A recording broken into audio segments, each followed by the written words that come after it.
Our family has always enjoyed wildlife, and we're very much advocates of the agriculture industry. And so we've seen this as an opportunity to preserve into the future ranching and wildlife. What's good for ranch lands is good for sage-grouse. With SGI, both wildlife and agriculture win. Through the power of the Farm Bill, our ultimate goal is to negate the need to list sage-grouse as threatened or endangered under the Federal Endangered Species Act. Such a designation would have a profound negative impact to ranching operations in rural communities throughout the West.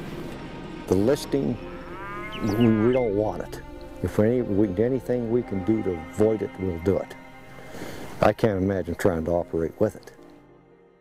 We conditioned 40 conservation practices to ensure benefits to sage-grouse, and ranchers now have confidence that even if sage-grouse are listed under ESA, they can continue implementing practices and be in full compliance with the law.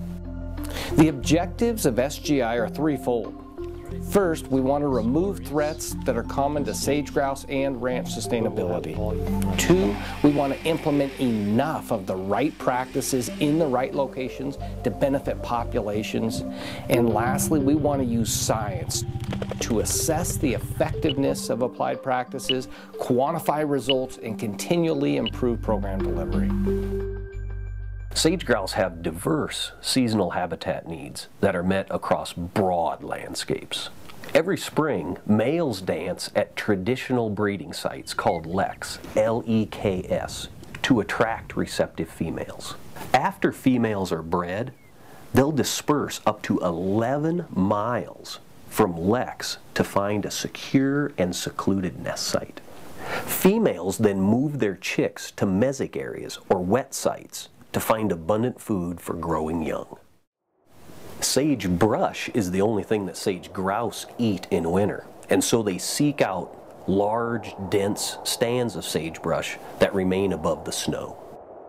So there's a scale aspect to all of this. We need to conserve multiple townships in size to maintain one healthy population.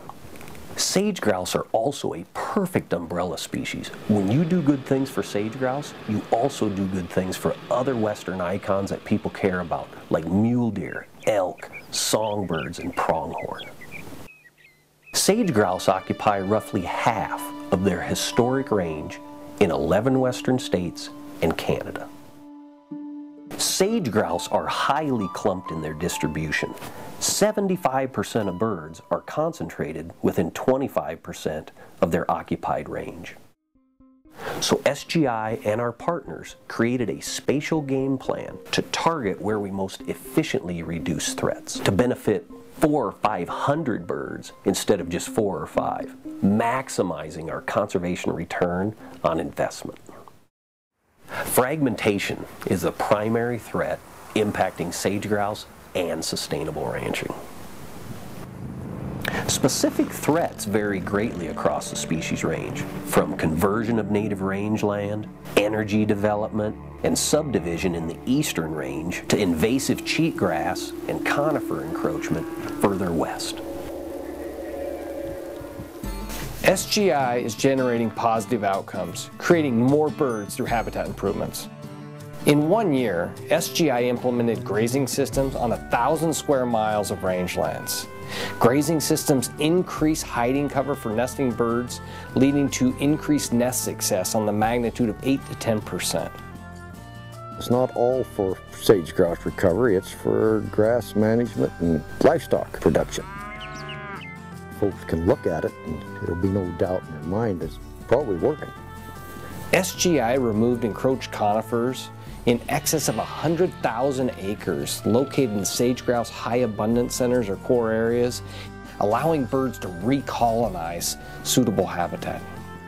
It allows you to do good things for the grouse, but at the same time to reclaim your ranch from this juniper invasion that's going on.